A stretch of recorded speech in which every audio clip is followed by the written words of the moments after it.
Hey y'all, it's me Sydney and welcome back to Planetsyd. Today we are going to be doing a deep dive into the ethics of trash TV and reality TV in general. So if you guys are interested in that, then stay tuned. So if you're ever scrolling on Twitter or Instagram and see a reaction meme, a lot of them are probably from TV shows that would be deemed as trash TV. It's like a reaction meme of New York from Flavor of Love, or somebody running away from the camera on Maury. Those are deemed as trash TV shows. But if you don't know, I would describe trash TV as a talk show or a reality show that is created to stir up controversy. And this could be in regards to discussing taboo topics or exploiting people with the incentive of fame and money. So now that we have that out of the way, I want to get into the history behind trash TV and just how it came about. So if you don't know, trash TV shows actually originated here in the US. They're also referred to as tabloid talk shows, I believe. And actually the first trash TV show that was on air was the Les Crane Show in 1964. But since it was a different time back then, that show only stayed on for less than 6 months. They had very taboo topics for the time. He interviewed a lot of black celebrities, and he actually conducted the first interview with an openly gay man. Which was pretty revolutionary for that time period. And then in 1967, we get the Phil Donahue Show, and it was hosted by Phil Donahue himself. And he is considered like the godfather of trash TV shows. And he saw the gold mine of what the Les Crane Show was the previous years before, and he decided to capitalize off of that and create his own show. So the Phil Donahue Show originated in Dayton, Ohio, and then he moved to Chicago, and then he ended up moving to New York City before the show ended after 26 seasons. So his show was going on for a long time. So as the Phil Donahue Show was on the rise and dominating this genre of talk shows, other shows were popping up as well. So we got shows like the Oprah Winfrey Show, Maury, and Jerry Springer, to name a few. These shows at the time that they were originated, they all heavily relied on inviting marginalized people and putting them on a national stage for the audience's consumption. So they kind of treated it like a modern day freak show, because it was literally people from any background, and they weren't just up there. I mean, sometimes with shows like Oprah, they were just up there sharing their perspectives and having a dialogue, but then with other shows like Maury and Jerry Springer, people were up there fighting. And so as these shows were popping up and the genre started to dominate daytime television, a lot of people didn't like it. It was met with a lot of resistance from politicians. These politicians feared that this show would, quote, impact the moral fibers of America, but the resistance only made these shows more popular, and they stuck around, and we still have shows like these today, and it kind of has evolved into just modern day reality TV now. And so now I want to get into what makes this genre of tabloid talk shows and trash TV so popular, because it isn't going anywhere.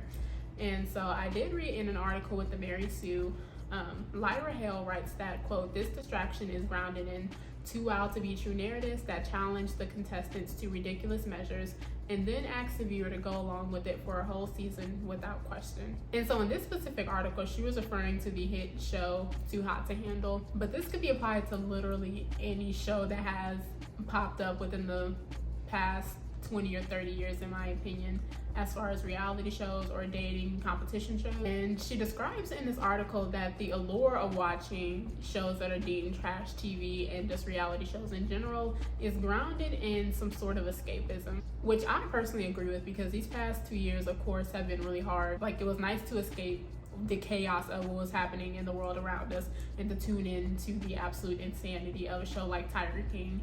And just over the past few years, Netflix has really capitalized off of this genre of TV shows with all of these dating shows that have been popping up. And even with shows that are kind of outright insane, as far as like Geraldo or Steve Locos or Maury, the audience is watching almost with the perspective of that could never be me, which is easy to do when you're watching two people fist fight over a romantic partner that is cheating on both of them. But all in all, what makes shows like Catfish and Hoarder so successful is the audience, because you can't have a show without one. And what I thought was interesting to me is that the people who consume shows that are deemed as trash TV or just reality shows in general, they deem those shows as bad, so why do they continue to watch them? And the Washington Post will go on to address this contradiction by describing the 3 types of trash TV viewers. This will first be the guilty pleasure viewer. which are people who feel that they are invested and can't stop watching due to it being a guilty pleasure. It's kind of like you can't look away from it, almost like a car accident or something. And the second viewer would be the ironic consumption viewer, who understands that the show is bad, but watching from a superior perspective. In a way, watching these shows kind of feeds their ego. And so it's like, if you're watching a show like The Bachelor and you see 20-something women fighting over one man, then if you're an ironic consumption viewer, then you're gonna think like, oh, that would never be me. Like, it in a way feeds your ego and adds to your superiority complex. And lastly, the third viewer would be the camp sensibility viewer, which is a term coined by Susan Sontag, and she would describe it as, quote, enjoying a cultural object that is so extravagant and exaggerated that it achieves a certain level of veiled seriousness. So whereas guilty pleasure viewers identify with the subjects that they are watching, and ironic consumption viewers feel that they are superior to whoever they're watching, people who are viewing it with a camp sensibility perspective identify with the vision and the creators of the show. They said in the article that they, quote, rejoice in its ultimately disastrous outcome, unquote. So in my opinion, a guilty pleasure show would be something like The Bachelor, or if you're an ironic consumption viewer, you're probably more inclined to watch something like My 600 Pound Life or Hoarders or Intervention or something. And if you are the camp sensibility viewer, you're probably going to be really intrigued by something like Tiger King, in my opinion. Now I want to get into the ethics of trash TV, because the main issue a lot of people have with this genre of shows is that they feel that the consumption is unethical, and as well as the production and exploitation of a person's life for the consumption of others who are going to most likely laugh or gawk at them. I actually saw an article with the Sage Journal after they did a survey with about 41 people, and they were more specifically looking at the relationship between cultural preferences and moral condemnation. And they found that television consumers who have a moral reaction to reality TV are more likely to be from a higher socioeconomic position and are less likely to consume this genre.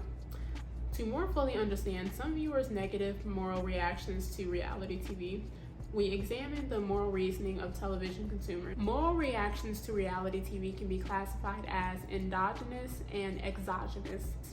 An endogenous focus is concerned with the immorality of consumption.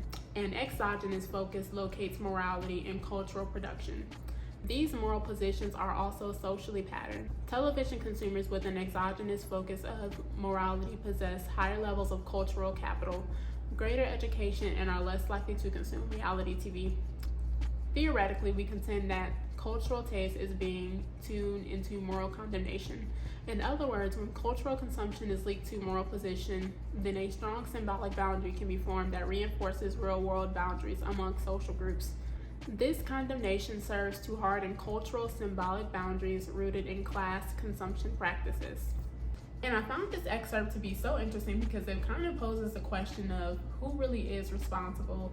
And I wonder, is it the viewers? Because if it isn't a market for these type of shows, then they wouldn't be made. Also, there are shows and producers who intentionally portray vulnerable people in a bad light and give them worldwide exposure with the intention that they'll be laughed at just to get more ratings. You can see this in shows like American Idol, to where they'll have like a contestant who is just absolutely terrible and embarrassing, but they somehow make it to the final round to the judges.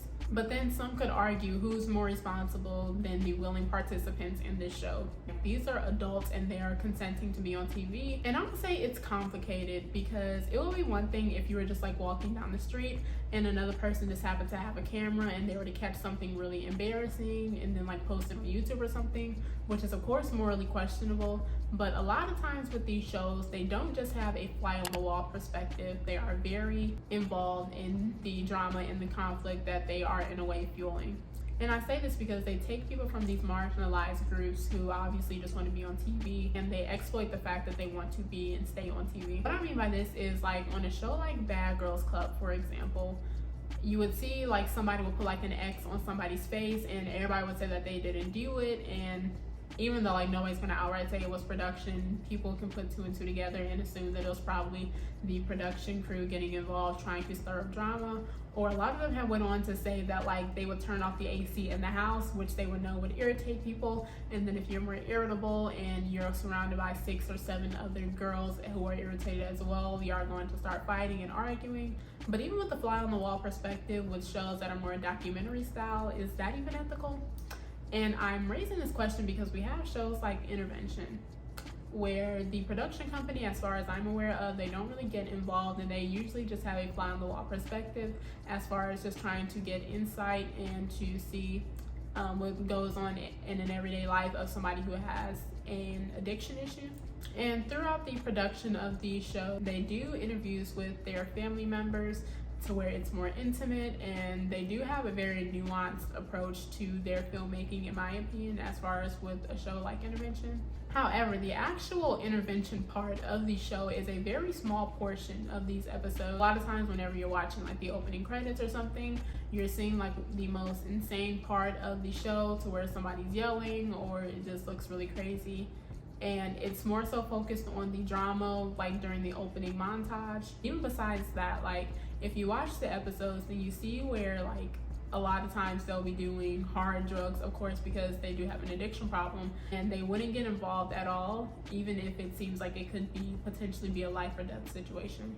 And even go so far as watching somebody who is an alcoholic get behind the wheel of a car and just being there to capture it. And in their defense, I do want to say that a show like Intervention, they do always have like a nurse present and everything, just like in case somebody accidentally ODs or something. So they do have like different precautions set, and also they do technically have a 99% success rate as well as far as people who agree to go to the intervention and get help. And I do understand that the role of the person behind the camera whenever you're shooting like a documentary style format is to have that fly on the wall perspective and to not get involved at all. But there is a very distinct difference between, let's say, a news segment on ABC about the opioid epidemic in America and a show like Intervention.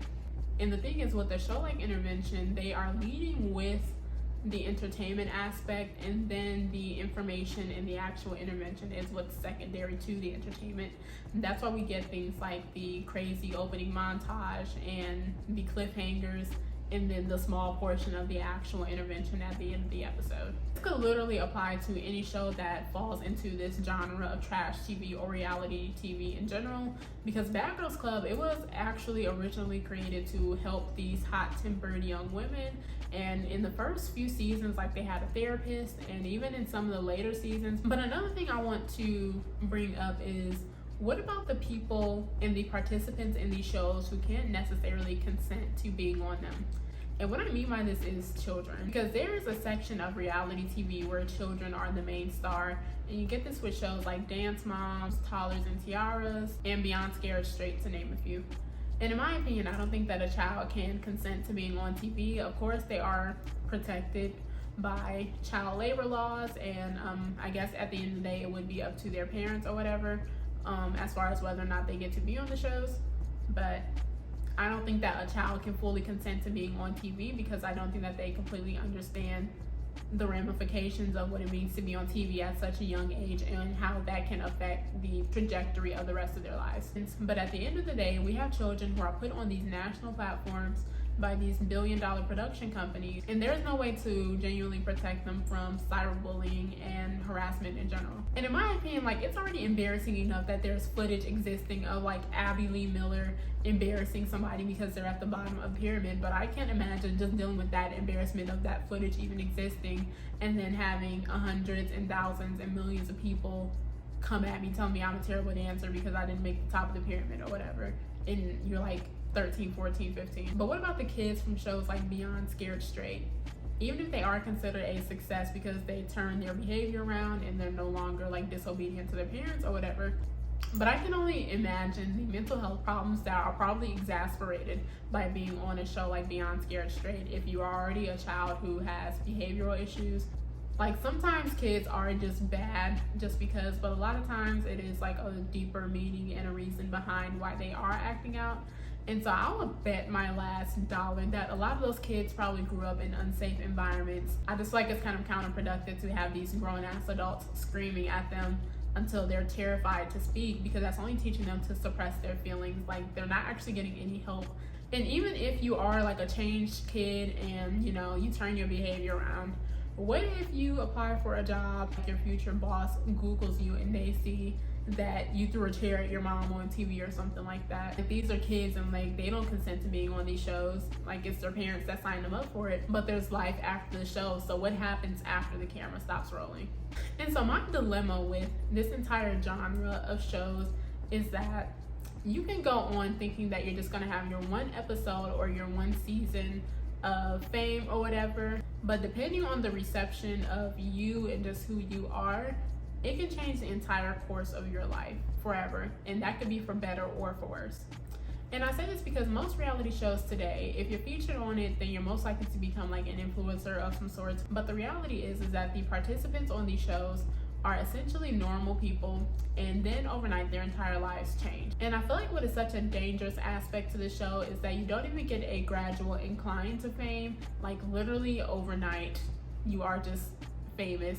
You go to sleep with 1,000 followers and then you wake up and it's 200,000 people who have an opinion on you. Like, I just like, in general, the human brain isn't built to handle such a high level of fame and exposure, and let alone it happening in a blink of an eye. And sometimes this exposure comes at such a high price for these participants. And this could be you just always being recognized from a vulnerable moment that happened years ago in your life, like literally any show that has turned into a meme. I would hate that if it were me. And that could ruin a person's mental health, like, drastically. And there have been several instances to where people have participated on these reality shows where they were obviously exploited by the production company, or just have been subject to a lot of online bullying and harassment and have ended up unaliving themselves. And what makes it even worse is that a lot of times the participants in these shows are compensated just by the production company as it's shooting, but after that they don't get any royalties or anything. And what I think isn't talked about enough is the box that you're in a way trapped in after you star on one of these shows. And what I mean by this is there really isn't a way to escape the infamy that could come with starring on these shows. And I say this because in the best case scenario, when you get the brand deals and the fame, but if you decide to pivot and say that you want nothing to do with entertainment or whatever, it's not always guaranteed that people will respect that. And even with people who end up successfully transitioning into a normal life, they always still have to deal with people who are constantly reminding them of who they used to be. And I honestly feel like the perfect example would be this girl who starred on Intervention. I don't want to say her name, but she had one of the more popular episodes, and she had an addiction to like inhalants, and like now she's clean, I believe, and she is like a therapist or something, but people still bring that up to her. Obviously people saw that episode as like a form of like entertainment in like a dark way. And so a lot of people do argue that reality TV and trash TV in general is good for representation, because it does give a lot of people from marginalized groups a platform that they otherwise wouldn't have gotten. But these shows do nothing but perpetuate stereotypes. And usually production companies do this in two ways. They will either focus specifically on marginalized groups or have a select few from these groups among others that are considered the majority. And you can see this in a show like Mari, who is known for his infamous paternity test. And a lot of times it's Black couples and then the girl running away from the camera and the cameraman chasing her. And a show like that only perpetuates the stereotype of Black men being absent fathers and Black women being baby mamas. Or on the other end, we have franchises like The Housewives or Basketball Wives, where there's a diverse cast. However, when a Black woman does something unfavorable, they are viewed as aggressive or ghetto. And then we even get the conversation on whether or not if these shows, with shows like Love and Hip Hop or the Housewives franchise, are healthy for Black women. But we never have that conversation for other races, even if they are doing the exact same actions on the exact same shows. You're not doing the Lord's work if you're only subjecting them to guaranteed harassment and bullying that comes with appearing on these shows, and depicting them in a way that you know would incite more harassment and bullying. Along with the little compensation that these participants get, while these production companies end up making billions. I don't know, I just feel like these production companies are beyond morally irresponsible, which is no shocker because at the end of the day, they come up with these crazy concepts for these shows that thrive off of the suffering of vulnerable people, all in the name of capitalism. And so to wrap this up, I want to read an excerpt from this article because there isn't one specific person to blame. If a production company creates a show with the explicit intention of trying to make money from the humiliation and suffering which they themselves create for unsuspecting people, then that seems to be immoral and unconscionable. I simply cannot think of any excuse for such action. Pointing out that others are willing to watch such events does not relieve them of the responsibility for having orchestrated the events and willed the reactions in the first place. The mere fact that they want others to experience humiliation is itself unethical. Actually going forward with it is even worse. What of the responsibility of the reality TV advertisers? Their funding makes such programming possible, and therefore they must shoulder part of the blame as well. An ethical position would be to refuse to underwrite any programming, no matter how popular, if it is designed to deliberately cause others humiliation, embarrassment, or suffering. It is immoral to do such things for fun, especially on a regular basis. So it is certainly immoral to do it for money and to pay to have it done. If you watch such reality shows, why? If you find that you are entertained by the suffering and humiliations of others, that's a problem. Perhaps an occasional instance wouldn't merit comment, but a weekly schedule of such pleasure is another matter entirely. I suspect that people's ability and willingness to take pleasure in such things may stem from the increasing separation we experience from others around us. The more distance we are from each other as individuals, the more readily we can objectify each other and fail to experience sympathy when others around us suffer. The fact that we are witnessing events not in front of us, but rather on television, where everything has an unreal and fictional air about it, probably aids in this process as well. I'm not saying you shouldn't watch reality TV programming, but the motivations behind being a viewer are ethically suspect. Instead of passively accepting whatever media companies try to feed you, it will be better to take some time to reflect on why such programming is made and why you feel attracted to it. Perhaps you should find that your motivations themselves are not so attractive. So yeah, I hope you guys liked this video. I thought it was really interesting as far as just looking at some of the different perspectives as far as how reality and trash TV is made and the consumption and the production of it. So I hope you guys liked this video, and thank you guys so much for watching. I hope you guys feel safe and sane wherever you are, and I hope you guys are finding joy and fulfillment on your journey of self-expression. Until next time.